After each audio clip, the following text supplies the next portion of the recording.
ഈശോമിശിഹായ്ക്ക് സ്തുതിയായിരിക്കട്ടെ. വിശുദ്ധ മത്തായി എഴുതിയ സുവിശേഷം 11-ാം അധ്യായം. സ്നാപകൻ്റെ ശിഷ്യന്മാർ. യേശു 12 ശിഷ്യന്മാർക്കും നിർദ്ദേശങ്ങൾ നൽകിയതിനു ശേഷം അവരുടെ പട്ടണങ്ങളിൽ പഠിപ്പിക്കാനും പ്രസംഗിക്കാനുമായി അവിടെ നിന്ന് പുറപ്പെട്ടു.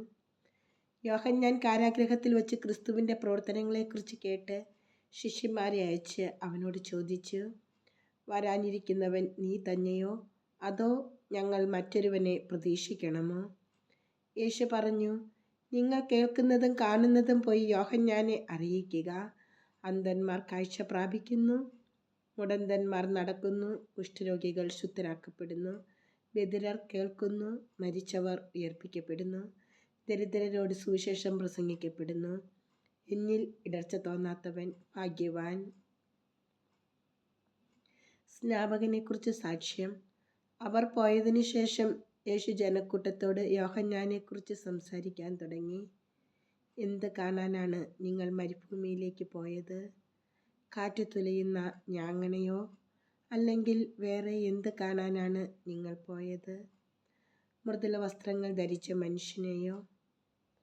മൃദുല വസ്ത്രങ്ങൾ ധരിക്കുന്നവർ രാജകൊട്ടാരങ്ങളിലാണുള്ളത്. അല്ലെങ്കിൽ പിന്നെ എന്തിനാണ് നിങ്ങൾ പോയത്? പ്രവാചകനെ കാണാനോ?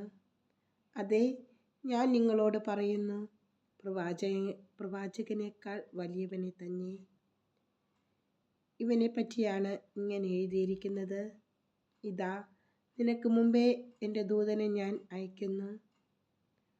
അവൻ നിന്റെ മുമ്പേ പോയി നിനക്ക് വഴിയൊരുക്കും. സത്യമായി ഞാൻ നിങ്ങളോട് പറയുന്നു, സ്ത്രീകളിൽ നിന്ന് ജനിച്ചവരിൽ സ്നാപക യോഹന്നാനേക്കാൾ വലിയവൻ ഇല്ല. എങ്കിലും സ്വർഗരാജ്യത്തിലെ ഏറ്റവും ചെറിയവൻ അവനേക്കാൾ വലിയവനാണ്. സ്നാപക യോഹന്നാൻ്റെ നാളുകൾ മുതൽ ഇന്നുവരെ സ്വർഗരാജ്യം ബലപ്രയോഗത്തിന് വിഷയമായിരിക്കുന്നു. ബലവാന്മാർ അത് പിടിച്ചടക്കുന്നു. യോഹന്നാൻ വരെ സകല പ്രവാചകന്മാരും നിയമവും പ്രവചനവും നടത്തി. നിങ്ങൾ സ്വീകരിക്കാൻ തയ്യാറാണെങ്കിൽ ഇവനാണ് വരാനിരിക്കുന്ന ഏലിയ. ചെവിയുള്ളവൻ കേൾക്കട്ടെ.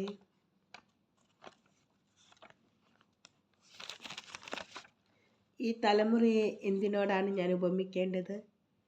ചന്തസ്ഥലത്തിരുന്ന് കൂട്ടുകാരെ വിളിച്ച്, ഞങ്ങൾ നിങ്ങൾക്ക് വേണ്ടി കുഴലൂതി, എങ്കിലും നിങ്ങൾ നൃത്തമാല ചെയ്തില്ല. ഞങ്ങൾ വിലാപഗാനം ആലപിച്ചു, എങ്കിലും നിങ്ങൾ വിലപിച്ചില്ല എന്ന് പറയുന്ന കുട്ടികൾക്ക് സമാനമാണ് ഈ തലമുറ. യോഹന്നാൻ ഭക്ഷിക്കാത്തവനും പാനം ചെയ്യാത്തവനുമായി വന്നു. അവൻ പിശാച് ബാധിതനാണെന്ന് അപ്പോൾ അവർ പറയുന്നു. മനുഷ്യപുത്രൻ ഭക്ഷിക്കുന്നവനും പാനം ചെയ്യുന്നവനുമായി വന്നു. അപ്പോൾ അവർ പറയുന്നു, ഇതാ ഭോജനപ്രിയനും വീഞ്ഞുകുടിയനും ചുങ്കക്കാരുടെയും പാപികളുടെയും സ്നേഹിതനുമായ മനുഷ്യൻ. എങ്കിലും ജ്ഞാനം അതിൻ്റെ പ്രവൃത്തികളാൽ നീതീകരിക്കപ്പെട്ടിരിക്കുന്നു. അനുദപിക്കാത്ത നഗരങ്ങൾ. യേശു താൻ ഏറ്റവും കൂടുതൽ അത്ഭുതങ്ങൾ പ്രവർത്തിച്ച നഗരങ്ങൾ മാനസാന്തരപ്പെടാത്തതിനാൽ അവയെ ശാസിക്കാൻ തുടങ്ങി. കൊറാസീൻ, നിനക്ക് ദുരിതം. ബെത്സൈദ, നിനക്ക് ദുരിതം. നിന്നിൽ നടന്ന അത്ഭുതങ്ങൾ ടയറിലും സീദോനിലും നടന്നിരുന്നെങ്കിൽ അവ എത്ര പണ്ടേ ചാക്കുടുത്ത് ചാരം പൂശി അനുദപിക്കുമായിരുന്നു. വിധി ദിനത്തിൽ ടയറിനും സീദോനും നിങ്ങളെക്കാൾ ആശ്വാസമുണ്ടാകുമെന്ന് ഞാൻ നിങ്ങളോട് പറയുന്നു. കഫർനാമേ, നീ സ്വർഗം വരെ ഉയർത്തപ്പെട്ടുവെന്നോ? പാതാളം വരെ നീ താഴ്ത്തപ്പെടും. നിന്നിൽ സംഭവിച്ച അത്ഭുതങ്ങൾ സോതോമിൽ സംഭവിച്ചിരുന്നെങ്കിൽ അത് ഇന്നും നിലനിൽക്കുമായിരുന്നു.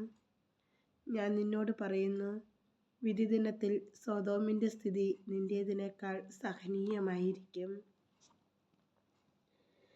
ക്ലേശിതർക്ക് ആശ്വാസം. യേശു ഉദ്ഘോഷിച്ചു, സ്വർഗത്തിൻ്റെ ഭൂമിയുടെയും നാഥനായ പിതാവേ, നീ ഈ കാര്യങ്ങൾ ബുദ്ധിമാന്മാരിലും വിവേകികളിലും നിന്ന് മറച്ച് ശിശുക്കൾക്ക് വെളിപ്പെടുത്തിയതിനാൽ ഞാൻ നിന്നെ സ്തുതിക്കുന്നു. അതേ പിതാവേ, ഇപ്രകാരമായിരുന്നു നിന്റെ തിരുവുള്ളം. സർവവും എൻ്റെ പിതാവ് എന്നെ ഏൽപ്പിച്ചിരിക്കുന്നു. പിതാവല്ലാതെ മറ്റാരും പുത്രനെ അറിയുന്നില്ല. പുത്രൻ ആർക്ക് വെളിപ്പെടുത്തി കൊടുക്കാൻ മനസ്സാകുന്നുവോ അവനുമല്ലാതെ മറ്റാരും പിതാവിനെയും അറിയുന്നില്ല. അധ്വാനിക്കുന്നവരും ഭാരം വഹിക്കുന്നവരുമായ നിങ്ങളെല്ലാവരും എൻ്റെ അടുക്കൽ വരുവിൻ, ഞാൻ നിങ്ങളെ ആശ്വസിപ്പിക്കാം. ഞാൻ ശാന്തശീലനും വിനീത ഹൃദയനുമാകയാൽ എൻ്റെ നുകം വഹിക്കുകയും എന്നിൽ നിന്ന് പഠിക്കുകയും ചെയ്യുവിൻ. അപ്പോൾ നിങ്ങൾക്ക് ആശ്വാസം ലഭിക്കും. എന്തെന്നാൽ എൻ്റെ നുകം വഹിക്കാൻ എളുപ്പമുള്ളതും ചുമട് ഭാരം കുറഞ്ഞതുമാണ്.